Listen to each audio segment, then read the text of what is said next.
Mis amados hermanos, buenos días. Con el gusto de siempre, vamos a la palabra del Señor, como siempre lo hacemos cada mañana, tomando el maná diario para nuestras vidas. Una palabra que pueda orientar nuestra vida, darnos la fortaleza, el consuelo, el refugio en la palabra, que es la roca que nos sostiene y nos lleva de triunfo en triunfo y de victoria en victoria.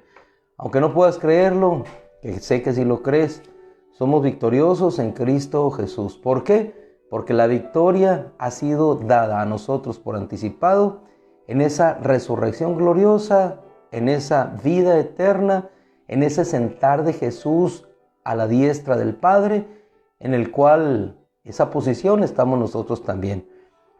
Partimos de una reflexión del apóstol Pablo en la segunda epístola a los Corintios, capítulo 8, verso 15, cuando les dice, hablándoles a los hermanos de Corinto, como está escrito, apoyado a nuestro hermano Pablo en la Escritura, y apoyado no solamente en la Escritura, sino en el testimonio dado por Dios al pueblo de Israel cuando lo sacó de aquella esclavitud de Egipto para llevarlos por un desierto, sostenerles y entregarles la tierra prometida. El apóstol Pablo empieza a hablarles no solamente de la generosidad de Dios, sino de la providencia de nuestro Dios. Es decir, siempre Dios en nuestro camino, que es el título o el faro que nos guiará el día de hoy y en esta semana. Dios siempre en nuestro camino. Como está escrito, el que recogió mucho no tuvo demasiado. ¿A qué se refería el apóstol Pablo? A cuando el pueblo de Israel salió a recoger el maná en aquel desierto. Pensaron ellos que no habría alimento o comida, pero Dios hizo descender del cielo el alimento para que ellos pudieran subsistir durante aquellos 40 años en el desierto. Y aquellos que decían, es que somos muchos en familia, no alcanzará. Sin embargo, recogieron mucho, pero lo mucho no por eso fue demasiado para ellos. Y los que decían, recogeremos poco, no por eso el que recogió poco tuvo escasez. ¿Qué nos dice aquí entonces, en un sentido práctico, la palabra del Señor? Recojamos mucho o recojamos poco, siempre la providencia de Dios será la suficiente y la necesaria para conducirnos, llevarnos en seguridad, en estabilidad, por el camino en el cual tengamos que ir. Esa es la realidad. Nos vamos ahora a la dos citas que me gustaría que tocáramos el día de hoy. En el pueblo de Israel, en la época en que alejados de Dios, recibieron la palabra por medio del profeta Jeremías. Jeremías capítulo 10, versículo 23, dice la Escritura, sabían ellos que venía una situación complicada y difícil sobre su pueblo. Pero Jeremías, si nosotros tomamos el contexto y extraemos en el versículo 23 el pensamiento dado por el profeta, dice él, yo sé, Señor, que no depende del hombre su camino. Yo sé, Señor, que no depende del hombre su camino, ni de quien anda el dirigir sus pasos. Y veíamos la semana pasada, hermano, cómo la nube se levantaba, cómo el arca iba delante del pueblo de Israel por 3 días de camino para darles descanso. Ahora, el hombre es complicado porque teniendo a ese Dios todo suficiente, todopoderoso, teme cuando no debería de temer. Teme cuando tiene a ese Dios de su lado. ¿Qué nación como la nuestra, que teniendo ese Dios poderoso, puede temer cuando Dios está a favor de nosotros? Esas mismas palabras nuestro hermano Pablo lo expresa a los romanos. Si Dios por nosotros, ¿quién en contra nuestra? Si Dios por ti, ¿quién en tu contra? La adversidad, los enemigos, lo que esté por delante, un mar, sean murallas, sean valles, sean montañas. ¿Qué por delante de nosotros si es de Dios el dirigir nuestros pasos? Si vamos encaminados en la seguridad que Él nos da. Si Él nos lleva a un desierto, en el desierto nos abrirá paso. Si Él nos mandó a Roma como mandó a Pablo, nuestro hermano, allá le abrirá paso. Si Él envió a Pedro a una cárcel o permitió que fuera llevado en una cárcel a causa del testimonio de su nombre, Dios de ahí le librará. Algunos los dejará, les mostrará su voluntad. Algunos otros, como a Pedro, enviarán un ángel y le libertará. Ese es nuestro Dios. Por eso todo aquel que es nacido del Espíritu es como es llevado por el viento. El viento no sabe de dónde viene, a dónde va. Así es todo aquel que es nacido del Espíritu. Y si nosotros confiamos en que el Espíritu nos guía a toda la verdad y a toda la justicia, necesitamos descansar, necesitamos reposar en Él. Porque cuando nosotros no descansamos, entonces sobreviene lo que es la queja. Y nos remitimos ahora a Números capítulo 11, versículo 4, que fue lo mismo que ocurrió con el pueblo de Israel. Cuando no descansamos, cuando no estamos satisfechos en el camino por el cual vamos transitando, sobreviene la queja. Y empezamos a ver ya no el camino hacia adelante, sino el camino hacia atrás. Cuando Dios nos lleva siempre hacia adelante. Y es lo que siempre tú y yo debemos de cuidar. Entender que aunque el camino en ocasiones se torne complicado y difícil, Dios abrirá puertas. Dios nos dará agua en los desiertos, Dios nos sustentará, Dios nos llevará como nos ha llevado hasta ahorita. Toda la humanidad sufrió las consecuencias en su momento de una pandemia.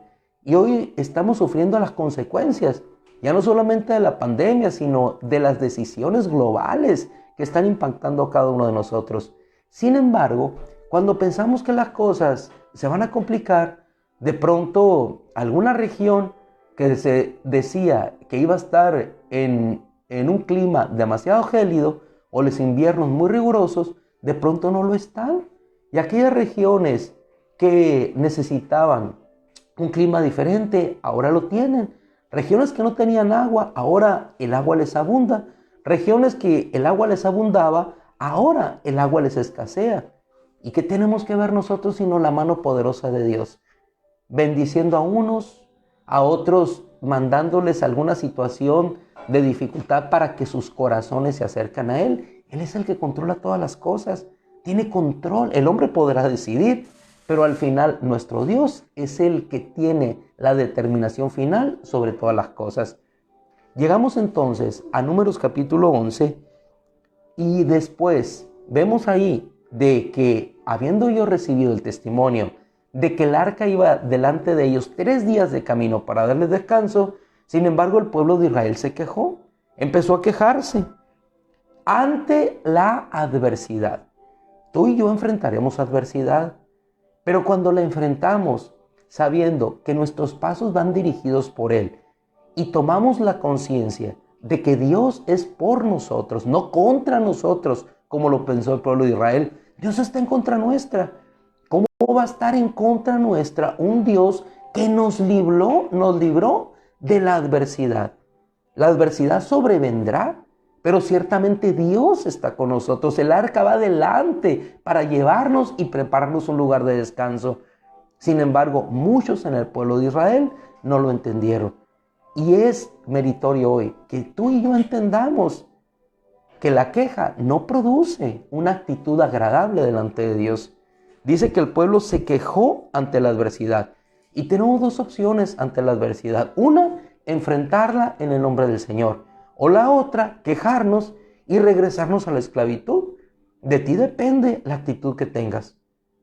Si tienes la fortaleza y la noción de la victoria de Cristo, vas a seguir adelante como aquellos dos hermanos nuestros, Josué y Caleb. Dios la ha entregado en nuestra mano. O podremos tomar la actitud de aquellos que se amedrentaron y vieron más gigantes de los que no existían en la tierra, y retrocedieron y desanimaron a los demás. Hermano, ¿te encuentras desanimado? Pues anímate con la palabra. Anímate no solamente con la palabra, sino con el testimonio de lo que Dios hizo a través de ese pueblo y de lo que Dios hace a través de muchos hermanos que, animados por su palabra, van con gozo ante la adversidad. Gócense cuando entren en muchas y diversas pruebas. Otra cita del Nuevo Testamento. Pero vamos con el pueblo de Israel. El pueblo de Israel, dice, empezó a quejarse ante la adversidad. En el versículo 4 dice que los hijos de Israel volvieron a llorar. No solamente una vez, volvieron a llorar. Una queja constante. Y dijeron, ¿quién nos dará carne para comer? Porque nada tenemos ante nuestros ojos, versículo 6, sino solamente este maná, como una semilla de cilantro que era buena. Entonces su queja llegó hasta el Señor. Entonces Moisés estaba cansado también. Y le dijo al Señor, ¿dónde voy a conseguir carne para todo este pueblo? Yo solo no puedo llevar la carga de este pueblo. Versículo 14. Entonces el Señor, al escuchar el clamor de Moisés, le habla y le dice, te voy a ayudar. Consíguete hombres en los cuales yo voy a poner mi espíritu para que la carga no la lleves tú solo. Y no solamente eso, sino que voy a alimentar a este pueblo. Diles que salgan, se consagren el día de mañana para que coman carne. Y no solamente 1 o 2 días, sino durante todo un mes. Después Moisés pregunta ante el Señor. El pueblo llega hacia los 600,000 de a pie. Versículo 21. Entonces, ¿sería suficiente, le dice, degollar para ellos bueyes, ovejas, o todos los peces del mar para alimentarles? Siempre nosotros, ante una evidente respuesta de Dios, estamos pensando humanamente, y ese es nuestro problema. Siempre pensamos en resolver las cosas humanamente y no descansamos en Dios. El arca va delante de ti, Moisés, te voy a dar descanso. ¿No mostré acaso las maravillas? Pero regularmente, hermano, la suficiencia es y depende ante una adversidad, depende de nosotros. No la hacemos depender de Dios. Y ese es el problema nuestro, que hacemos depender las cosas de nosotros, como si en nosotros estuviera la mano poderosa para obrar lo que nosotros no podemos, para obrar lo imposible. La mano de Moisés allí deja ver que su mano no podría obrar nada y lo expresa. ¿Cómo voy a juntar? No sería suficiente degollar todo esto para el pueblo. Sin embargo, el Señor nuevamente trae su mente hacia nuestra mente finita, limitada, y le dice a Moisés, ¿está limitado el poder del Señor? ¿Está limitado el poder del Señor? Y la misma pregunta me hago yo hoy. ¿Está limitado el poder de mi Señor? ¿Está limitado el poder de mi Señor? Muchas veces estamos como María y Marta. Señor, si hubieras estado aquí no hubiera ocurrido esto. ¿Está limitado el poder del Señor? Aún en la muerte dice, yo soy la resurrección y la vida. Yo soy la resurrección y la vida. Imaginemos qué palabras tan contundentes dichas en ese momento que como eco nos llegan hasta el día de hoy. Yo soy la resurrección y la vida. ¿Habrá algo imposible para Dios? Por medio del profeta Jeremías se expresa lo mismo. Hoy el Señor se lo dice al pueblo de Israel y nos lo dice a nosotros. ¿Está limitado el poder del Señor? Ahora verás si mi palabra se te cumple o no. Verás si mi palabra se te cumple o no. Y efectivamente descendió carne sobre el pueblo de Israel. No solamente carne, sino aquel maná. Pero al final el pueblo no fue alimentado por la carne, sino por el maná, para que ellos entendieran y que entendamos nosotros también hoy que Dios tiene el poder para darnos la abundancia. Pero si no nos da la abundancia que nosotros estamos pidiendo o por la cual nos estamos quejando, es porque el verdadero alimento no es el de la carne, sino es el alimento que cae del cielo, que tenemos que ir a recoger cada mañana, que no se puede almacenar, que no sacia quizás en la llenura que extasía el estómago, la carne, pero sí aquel maná, que es maná, una semilla pequeña como de cilantro, que les alimentaría, les sustentaría y que en un sentido práctico les gestaría una mejor digestión para que pudieran avanzar ligeros, tranquilos, con una buena salud en sus cuerpos, para que pudieran continuar. Ese es nuestro Dios. Él tiene el poder para darnos la carne suficiente para poder alimentarnos, pero nos alimenta con lo sencillo de un maná que desciende del cielo, para que podamos ir seguros y tranquilos. Así es que, mis amados hermanos, el poder del Señor no está limitado, nunca lo estará. Y la actitud que debemos de nosotros tomar cada día en nuestra vida es una actitud de agradecimiento y no de queja, porque siempre el maná nos llevará hacia adelante. Y cuando el maná cesó, cuando iban a la tierra prometida, pudieron disfrutar de aquellos frutos de la tierra prometida, hasta ahí cesó. El maná cesará en nuestra vida cuando estemos en la tierra prometida. La tierra prometida es el cielo. Cuando empecemos a disfrutar de las viandas celestiales, entonces ya no nos estaremos reuniendo aquí cada mañana. ¿Por qué? Porque estaremos directamente ante el Cordero de Dios, tomando de su palabra. No habrá necesidad de estar cada día a las 6:15 de la mañana tomando de la palabra, porque allí estaremos siempre con el Cordero de Dios, iluminando nuestras mentes y nuestros corazones por la eternidad. Así es que en esta mañana yo te animo a ir a recoger lo poco, lo mucho, y no porque tengas mucho va a ser demasiado, ni porque tengas poco vas a tener escasez. ¿Por qué? No depende del hombre su camino, ni de quien anda el dirigir sus pasos. Jeremías 10:23, depende total y enteramente de ese Señor al cual le hemos rendido nuestras vidas y entregado nuestro corazón. Padre, te damos gracias, como cada mañana, Señor. Te rogamos por los enfermos y necesitados.